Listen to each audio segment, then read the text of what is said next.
Osil. Welcome, thank you for joining me. I'm John Bear Raber, and today's topic is the secret of life.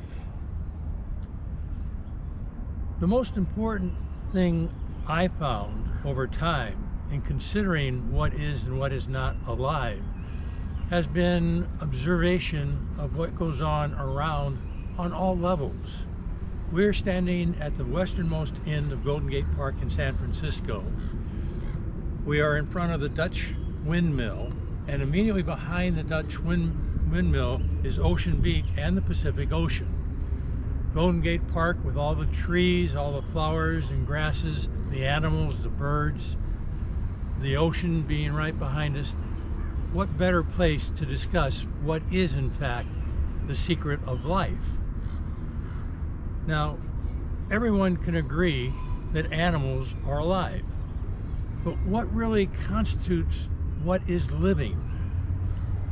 In my opinion, living is defined by growth. All living things strive to grow. We grow first by consumption. So a person or an animal has to eat something, which is then digested, and because of bacteria in our digestive system, it is broken up into components that our body can absorb, and it becomes part of our muscles, part of our bones, part of our bloodstream, and it is how we can continue being alive. Now, we also grow by division. With mammals, two mammals get together, a baby is born, or babies are born. Those babies are in fact the part of both the male and the female involved, but they're separate. So now where you had two, you've got three or more that have become the element of life. So you have growth by division. When you consider growth by both consumption and by division, you have to consider, well, what about plants? Obviously, plants don't reproduce by joining together and producing a third party, but they do consume. Plants consume minerals from the soil. They consume light, energy from the light that becomes part of their growing process. So they do actually consume to grow. And they do divide to grow as well, because plants have seeds. And those seeds can be dropped near the plant, or they can be eaten by a bird or an animal and carried far away and then become a plant there. So plants also grow by consumption and by division.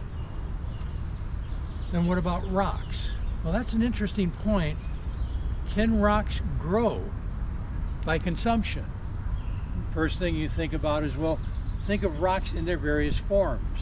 You have rocks in the form of a solid, which is what we're most commonly seeing, but you also have rocks in the liquid form when they get heated, lava.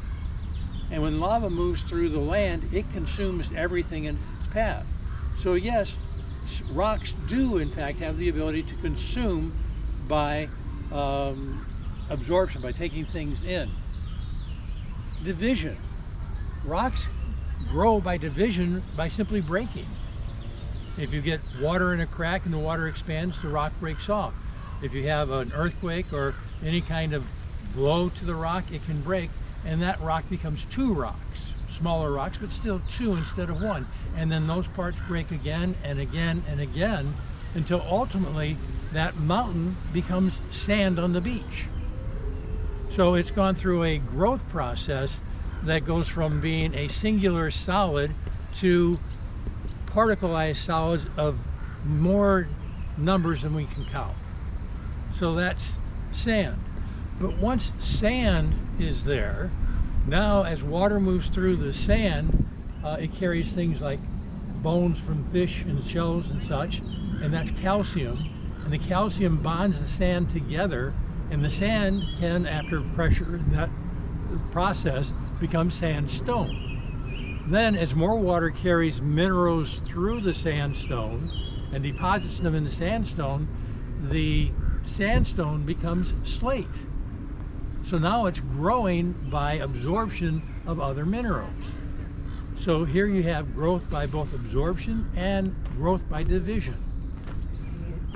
When we talk about water moving through the sand and carrying minerals, we're recognizing that water dissolves certain minerals. The greatest example being the ocean behind me. The salt that's in that water is dissolved by the water, so water has consumed by absorption the salt. Water is alive. It can also grow by division.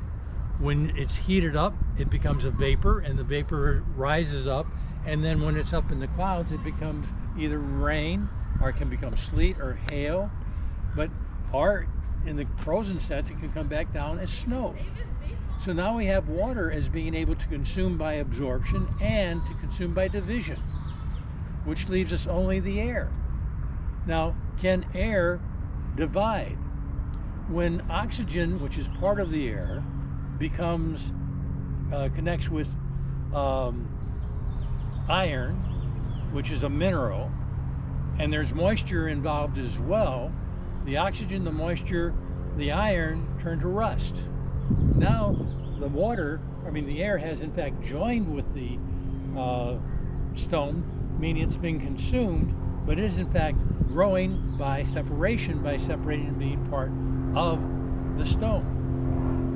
Water, when it evaporates, can separate from the oxygen and the hydrogen, and the oxygen becomes part of the air. So once again, even the air can grow by consumption or absorption. This means everything is alive, which means Mother Earth is alive. And when you think of that as Mother Earth being alive, then you have to consider what we talked about in the first part is, how does Mother Earth survive as such a huge mass? And how do we survive as such a huge mass when you compare us to the bacteria in our stomachs? We are to Mother Earth much as the bacteria in our stomach is to us. It's our responsibility to make Mother Earth grow and become better and bigger by our protecting everything around us. We have to protect Mother Earth, just as the bacteria in our stomachs protects us by dissolving the food that we consume and breaking it down into parts that our body can use. If our bacteria in our stomach stop doing that, we die. If we stop protecting the earth can in fact die.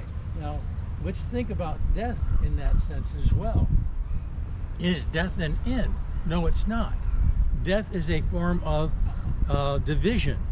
When we die, the pieces of what we were become various elements. We can bond with the earth. We can, our energy can bond with the air and the sunlight.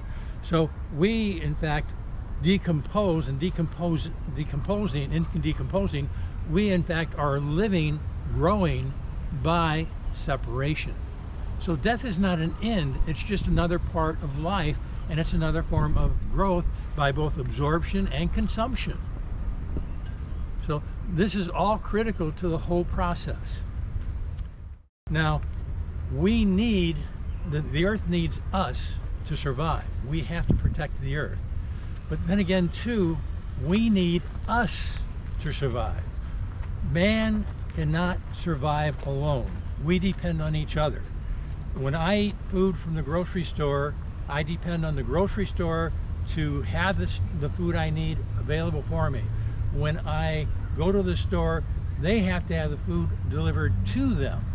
They have to have checkout people to sell it to me. They have to have people that stock it. So all these things are required of other people. They have to get the food from delivering people who drive trucks that bring the food from somebody that's prepared the food for sale, and they have to get the food from the people that have gathered the food or have grown the food. They've either hunted or found the fish either in the ocean or in protected ponds. But either way, we depend on all those people to supply the food to the store that we must consume. And so when you think of just sitting down to a meal, you're talking about thousands of people have been involved in that meal. Same thing in a restaurant. Thousands of people go into every time you sit down to a meal in a restaurant.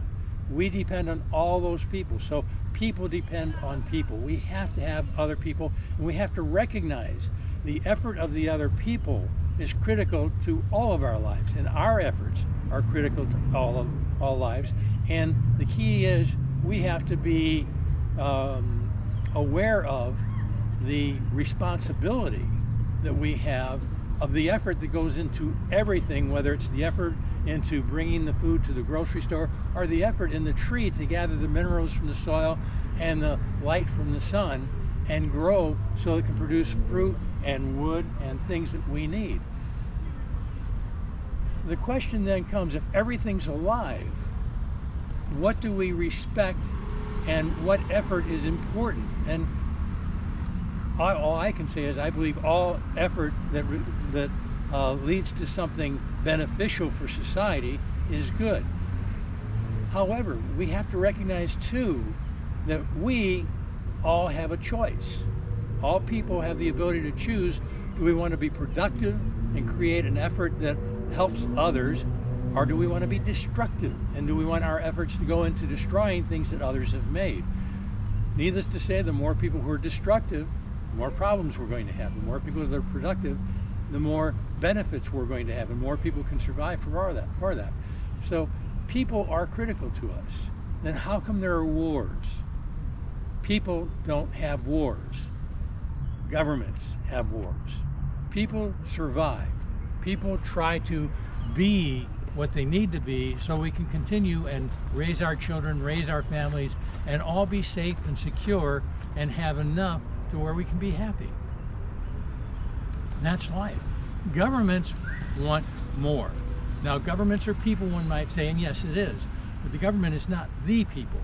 Government is selective people, and usually people who have become so powerful that they have the ability to bend the will of the masses into what they think is important. And thus we've got wars all over the world, people killing people who have no reason to kill each other. So the key element, secret to life is